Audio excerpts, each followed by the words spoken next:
wamepoteza maisha yao.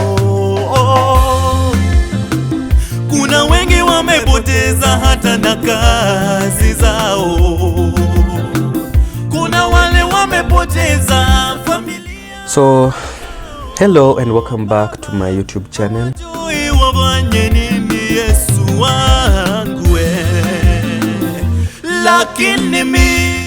If this is your first time here, karibu sana. For my name is Devance Ogweno and this is Devance Empire.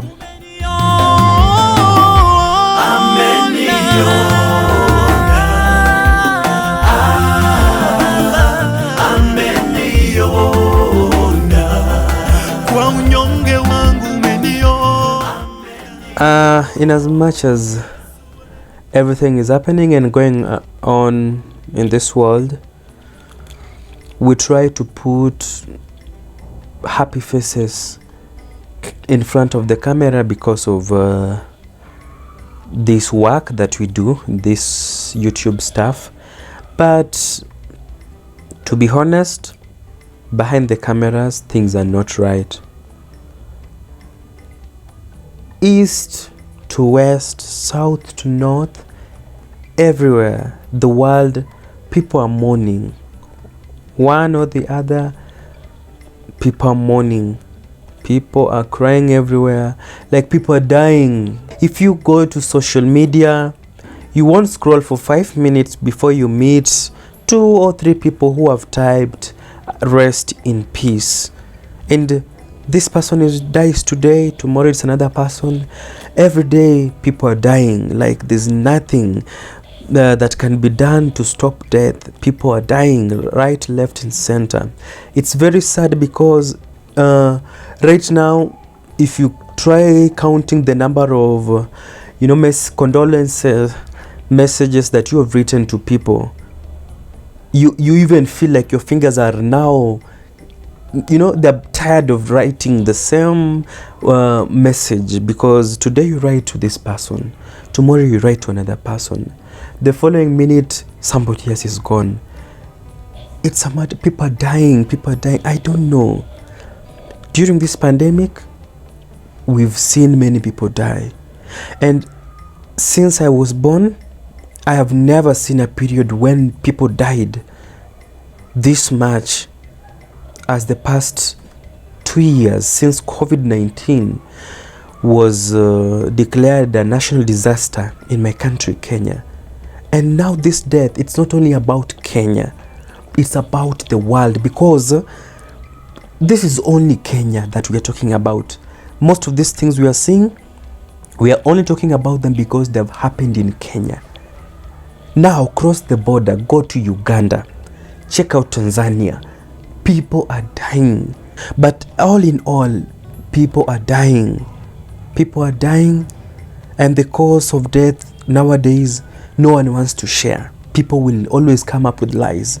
Initially, when you died of COVID-19 that has been killing people right now, the government ensured that you are buried within the shortest time possible after your death. And for that reason, no one wanted, nobody wanted the government or people to know the cause of the death of their loved ones. And so people lied. People have been lying up to today. Somebody dies of COVID, but they lie that it's not COVID-19 that has actually killed them. People attend these funerals, people eat, people greet, people do what? And after these funerals, it becomes troublesome to very many people. People fall sick at the end of the day. Somebody has to die. Because people are hiding the cause of death. No one wants people to know. If only you can know how stigma is consuming people right now, my friend. Today I wanted to leave the house to go to the shop and just get some things for the house, because nowadays walking is becoming troublesome. The past 2 weeks I've been feeling so bad. At some point, even people in the place where I stay here were trying to avoid me, thinking that I have COVID-19, because anytime you're coughing, and you have a running nose, no one wants to be around you. So it's very, very bad because no one wants to be close to you. Stigma, you know, people stigmatize you. So when you get to a point where you are in a situation like mine, that even going to the shop, you want to buy something from the shop, but the shopkeeper is like aki hiyo kitu iko lakini sasa susonge nyuma kidogo, because they're scared of you. Bro, it's very bad. And I don't want to tell even how it feels like back in the island where I come from.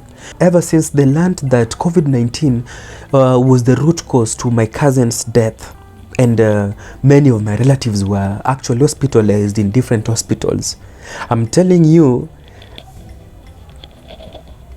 even my own grandmother, the church banned her from going to church. She doesn't go to church, she stays at home because of stigma. The church where she fellowships, the church where she pays her offering, the church where she pays her tithe, told her not to go to church. Well, in this modern world, we will say maybe they were taking precautions. They were saying like she should isolate, but what isolating from what? She was not sick, like she wasn't. But they just decided to neglect and stay away from her. People like Akina, my mom works in a school where their children, she was forced to stay home. Yeah, it's that bad. And in the village, you try, no one wants to even meet anybody from our home because of that COVID-19. For a long time back in Luo Nyanza, no one believed that COVID-19 was actually real.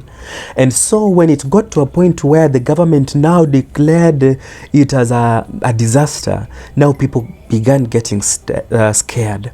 When it started killing people from their villages and family, people were close to them, everyone started getting scared. And right now the fear and stigma, hey, I'm just scared and I don't know what to do. But anyway, all shall be fine. It's my prayer that everything shall be fine. Like, it's difficult for us. It's very difficult. Once bitten, twice shy. Right now, you even scared to go and do a video in the public because you are scared you might contract a disease or something might happen. Because it is all about fear. People are scared and the environment smells fear. And it's death everywhere. You're just scared. You're scared. You don't even want to go to hospital because you feel like this hospital, the walls, everything, they're contaminated, especially Kenyan public hospitals. You just pray you don't fall sick because you might feel a little bit of a stomachache, but you go to hospital. These public hospitals that people die in, like because of negligence, you are just scared. You just walk into hospital because you are maybe having a stomach complication, but when you walk out, you realize you've developed a flu, you have a cough, and you have some fevers that you can't even explain. And you go back to your home, you pass it on to your children, and what and what. The other day I was going to town. I boarded this matatu, and the conductor, you know, in Kenya the rule is one person, one seat. These matatus in Kenya have made in a way where two people sit on the right side of the car while two people sit on the left side of the car. At the center, it's the path. So the government said it is one person per seat, this double seat. So that double seat, you are supposed to sit one person.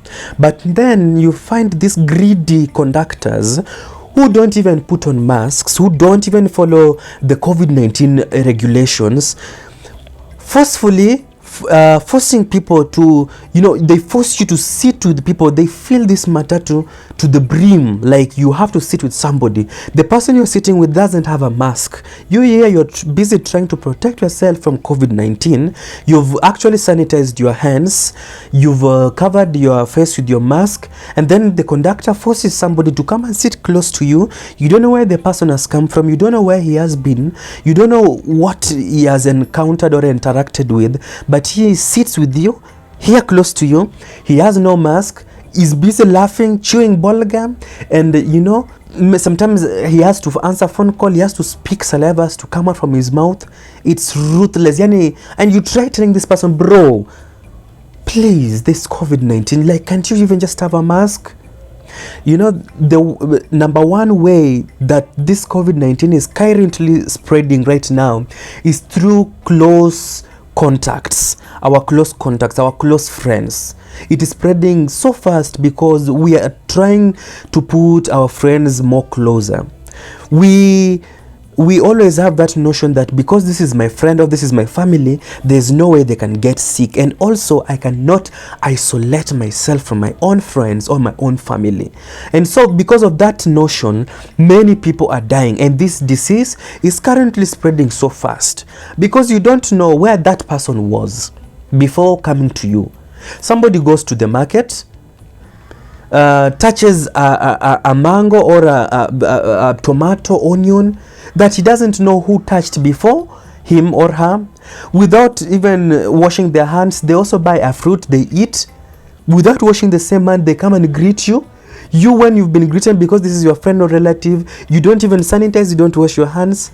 You also start touching your nose because you feel your nose is itchy, or maybe you block your nose while coughing. And that is the way you just get the disease from one person to another, one person to another. At the end of the day, all of you, a whole community, a whole generation of people in a village or a house have all contracted the virus, and you're here locked and you don't know what to do. Thank God education enlightened us, and we know that some things can be avoided, and we can actually survive without them. But people back at home with less education, we don't blame them. The level of ignorance is too high. Back in our villages, it's different. Let me take you back. A long time ago, in the days when HIV and AIDS actually came into Africa, and when it landed especially in these villages where people were still backwards in ways of development and technology, no one wanted to interact with anybody who was suspected even to be sick because of stigma and many other things. People felt like if you touched somebody who was infected, then you will also get infected. And that is what I am seeing even in the generation that we are living in today. With all the technology, with all the, the communication gadgets we have, with all the media and social media that we have, why can't we use our social media to pass out the relevant information to people and pass out and tell them that, you cannot contract this disease this way or that way, and you can also contract it from this way or by doing this and by doing that. When we learn to speak the truth, we shall save this community even more.